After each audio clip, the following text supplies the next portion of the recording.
Good morning વિદ્યાર્થી મિત્રો last time આપણે 49 એક્ઝામ્પલ જોયેલો હતો કે જેમાં આપણે શન્ટ વિશે વાત કરેલી બરાબર. અને બીજું કે ભાઈ શન્ટ એટલે શું હોય ભાઈ, તે ગેલ્વેનોમીટર સાથે જેને સમાંતરમાં જોડવામાં આવે છે. કેવો અવરોધ હશે તો કે ભાઈ ગેલ્વેનોમીટર કરતાં નાનો અવરોધ હશે. આપણને અહીંયા આરએસ વડે દર્શાવેલું છે. તો ગેલ્વેનોમીટર કરતાં નાનો અવરોધ હોય જેથી કરીને મોટા ભાગનો જે પ્રવાહ છે તે આરએસમાંથી સ્મોલ આરએસ તેમાંથી પસાર થઈ જશે અને નાના પ્રમાણમાં પ્રવાહ છે તે ગેલ્વેનોમીટરમાંથી પસાર થશે. બરાબર. તો એ રચના આપણે જોયેલી હતી, તેનું ઇક્વેશન આપણે મેળવેલું હતું અહીંયા RG RS divide by RG plus RS વાળું ઇક્વેશન હતું કે જેમાં આપણને આરએસ જ મળતો હતો. બરાબર, અવરોધ નાનો એવો મળતો હતો. ચાલો પાછું ડેફિનેશનને સિમ્પલ કરીએ. ભાઈ શન્ટ એટલે શું છે તેનું સૂત્ર આપણે તો ગેલ્વેનોમીટરને ભાઈ સમાંતર અને ગેલ્વેનોમીટરના અવરોધ કરતાં નાના મૂલ્યનો જે અવરોધ જોડવામાં આવે છે તેને આપણે શન્ટ કહીએ.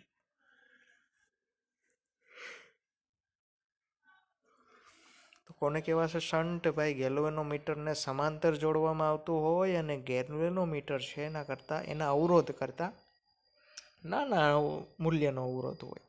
બરાબર, જેને આપણે શન્ટ તરીકે ઓળખવામાં આવે છે. અહીંયા આપણે જોઈ શકીએ છીએ અહીંયાથી પ્રવાહ પસાર થાય છે તો પ્રવાહ બે જગ્યાએ જશે. એક ગેલ્વેનોમીટરમાં પણ જશે ને અહીંયા પણ જશે. તો માનો કે અહીંયા આઈજી જેટલો પ્રવાહ વહેતો હોય ને એન્ટર થતો પ્રવાહ છે તે આઈ હોય, તો અહીંયા આપણે જોઈ શકીએ છીએ આઈ માઇનસ આઈજી અને અહીંયાથી આઈજી પસાર થશે. બરાબર, તો અહીંયા છે તે ગેલ્વેનોમીટરમાં જશે, પછી અવરોધમાં જશે, પછી બીથી સી પોઈન્ટ ઉપર આ રીતે જાય છે. બરાબર, એનું સમીકરણ પણ આપણે મેળવેલું છે ભાઈ આરજીજી, ખબર છે ને ભાઈ. ગેલ્વેનોમીટર છે તેનો અવરોધ માનો કે આરજી હોય, બરાબર, તો તેમાંથી પસાર થતો પ્રવાહ છે તે આઈજી છે. ગેલ્વેનોમીટરનો અવરોધ છે જેને આપણે આરજી વડે દર્શાવેલો છે અને તેમાંથી પસાર થતો પ્રવાહને આઈજી વડે દર્શાવેલો છે. અને શન્ટનો અવરોધ મિત્રો આપણે આરએસ વડે દર્શાવીએ, સ્મોલ આરએસ, અને તેમાંથી આઈ માઇનસ આઈજી જેટલો પ્રવાહ પસાર થાય છે. કેમાંથી? આ સ્મોલ આરએસમાંથી. આ રહ્યો આ પ્રવાહ.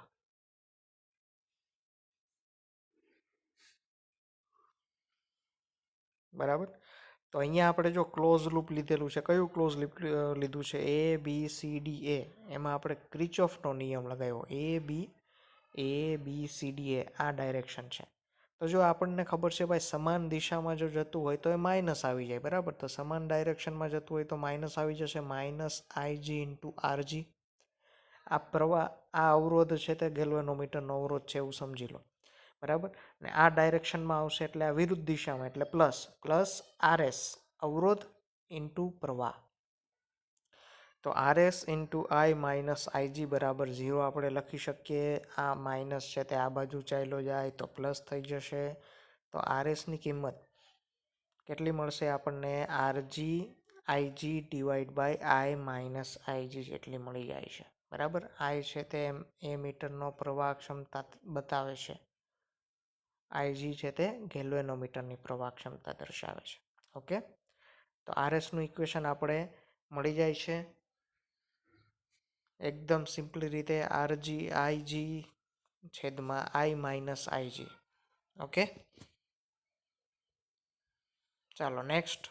ગેલ્વેનોમીટર હોય તેની પ્રવાહ સંવેદિતા એટલે શું અને તે કેવી રીતે આપણે વાપરી શકાય છે? તો આપણે ગેલ્વેનોમીટર માટે આગળ મિત્રો ઇક્વેશન આપણે મેળવેલું જ છે. કે ફાઈ બરાબર એન આઈ એ બી. અહીંયા આપણે જોયેલું ખબર ને ભાઈ, phi by I is equal to N A B by K અહીંયા લીધેલું હતું.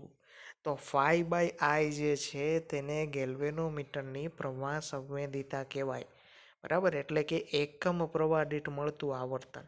એટલે માનો કે આઈ બરાબર 1 એમ્પિયર પ્રવાહ લેવામાં આવે તો એકમ પ્રવાહ દીઠ આપણને કેટલું આવર્તન મળે છે, એટલે કે ગેલ્વેનોમીટરનો કાંટો છે તે કેટલું આવર્તન દર્શાવે છે તે મળશે આપણને. ઓકે, ગેલ્વેનોમીટરના ગૂંચળાના આંટાઓની સંખ્યા અહીંયા એન છે, તેને વધારીને તેની સંવેદિતા પણ આપણે વધારી શકાય છે. તો એનની જો સંખ્યા વધારવામાં આવે તો આપણે આ ગૂંચળું જે હશે અથવા તો કે ગેલ્વેનોમીટર હોય તેની સંવેદિતા છે તે આપણે વધારી શકીએ છીએ.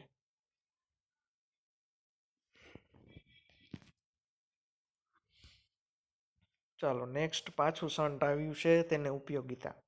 શન્ટ કોને કહેવાય? ગેલ્વેનોમીટરને સમાંતર અને તેના કરતાં નાના અવરોધવાળો અવરોધ, બરાબર, જેને આપણે શન્ટ કહેવાય છે. તેની ઉપયોગિતા જોઈએ હવે. તો ગેલ્વેનોમીટરને વધુ મૂલ્યના વિદ્યુત પ્રવાહ સામે આપણને રક્ષણ આપે છે. તો વધુ પ્રવાહ સામે રક્ષણ એટલે કે ભાઈ વધારે પડતો પ્રવાહ છે તે ક્યાંથી ચાલ્યો જશે?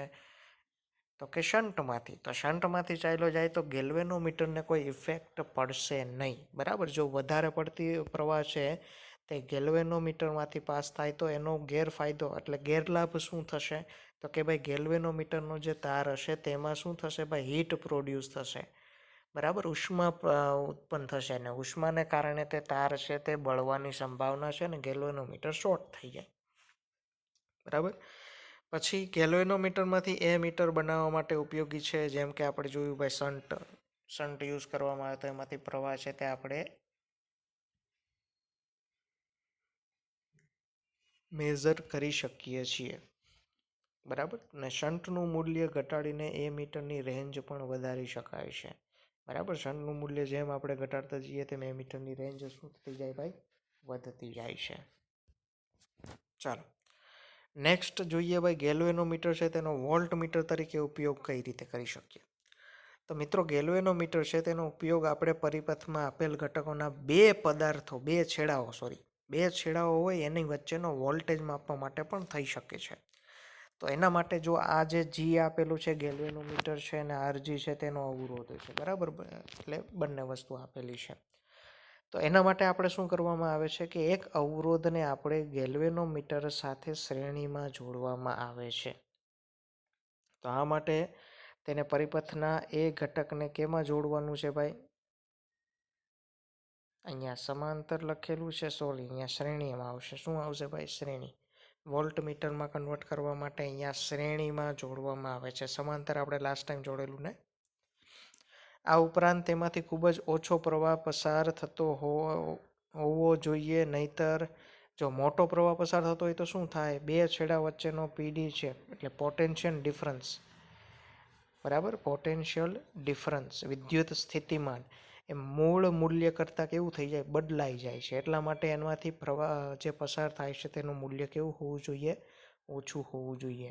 અને ગેલ્વેનોમીટરની સાથે શ્રેણીમાં મોટો અવરોધ આર જોડવામાં આવે છે કે જે આપણને આકૃતિમાં દર્શાવેલો છે. આમ વોલ્ટમીટરનો અવરોધ છે તે આરજી પ્લસ આર થઈ જશે, પણ અહીંયા આર છે તે ઘણો જ મોટો અવરોધ છે. ખ્યાલ આવ્યો? તો આ વાક્ય ભાઈ લખતા નહીં કોઈ, બરાબર, કેમ કે અહીંયા શ્રેણીમાં જોડવામાં આવે છે, સમાંતર જોડવામાં આવતું નથી. ચાલો તો આ બે વસ્તુ યાદ રાખવાની છે. માનો કે ગેલ્વેનોમીટર હોય અને એ મીટર તરીકે યુઝ કરવું હોય તો અવરોધને કેમાં જોડવાનો ભાઈ? સમાંતરમાં જોડવાનો, બરાબર. અને જો ગેલ્વેનોમીટર હોય તેને વોલ્ટમીટર તરીકે આપણે યુઝ કરવો હોય તો અવરોધને આપણે કેમાં જોડશું ભાઈ? શ્રેણીમાં.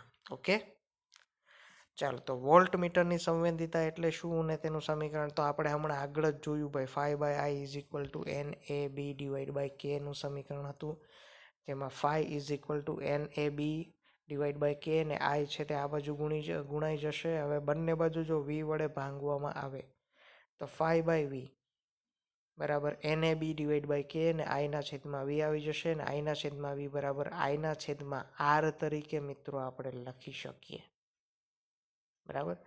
હવે આ છે તે આખું અવરોધ થઈ જશે, બરાબર. તો અહીંયા 5/V બરાબર શું આવી જાય? NAB/K બરાબર I/R, બરાબર. જે વોલ્ટમીટરની સંવેદિતાનું સમીકરણ છે મિત્રો. વોલ્ટમીટર માટે છે. કેના માટે છે? વોલ્ટમીટર માટે. ઓકે, યાદ રાખવાનું છે, યાદ રાખી લેવાનું છે. ચલો, પ્રવાહ સંવેદિતા વધારીએ તો વોલ્ટેજ સંવેદિતા વધે એવું જરૂરી નથી, બરાબર. એટલે અહીંયા કહેવામાં આવેલું છે કે ભાઈ જો પ્રવાહ સંવેદિતા વધારીએ, બરાબર, તો વોલ્ટેજ સંવેદિતા વધે જ એવું જરૂરી નથી. એટલે વધી પણ શકે ને ન પણ વધી શકે, બરાબર. અથવા તો એક લિમિટ પણ આવી શકે ભાઈ. અમુક લિમિટ પછી જો પ્રવાહ સંવેદિતા વધારવામાં આવે તો પણ વોલ્ટેજ સંવેદિતામાં કંઈ ફેરફાર મળે નહીં.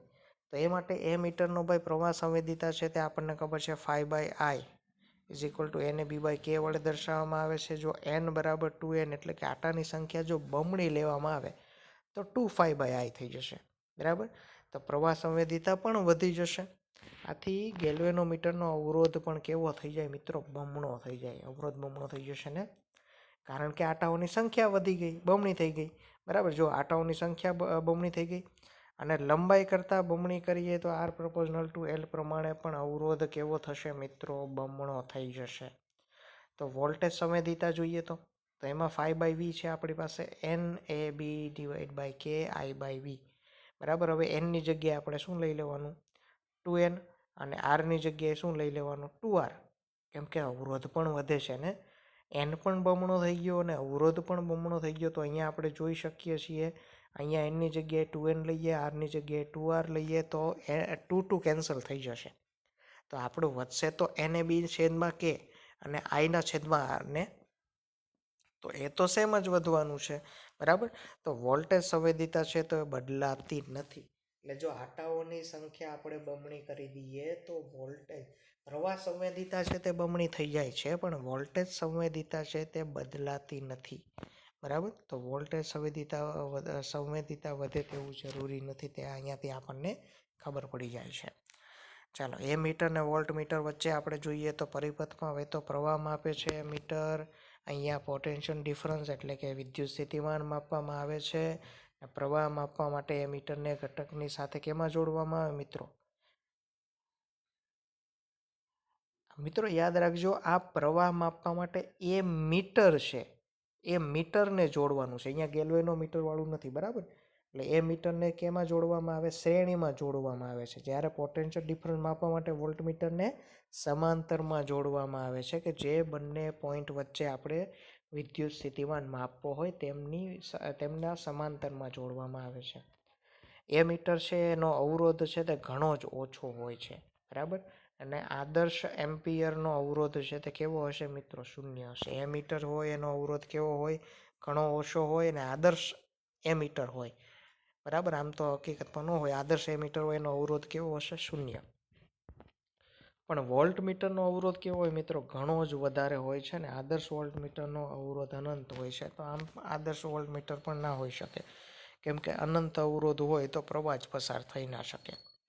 અને ગેલ્વેનોમીટરને તેને સમાંતરમાં લઘુ અવરોધ જોડવાથી આપણે એ મીટર બને છે. જો આ આવી ગયું, બરાબર. હવે સમાંતરમાં ગેલ્વેનોમીટર સાથે સમાંતરમાં કોઈ અવરોધ એટલે કે નાનો અવરોધ આપણે જો જોડવામાં આવે તો એને આપણે એ મીટર તરીકે યુઝ કરી શકીએ.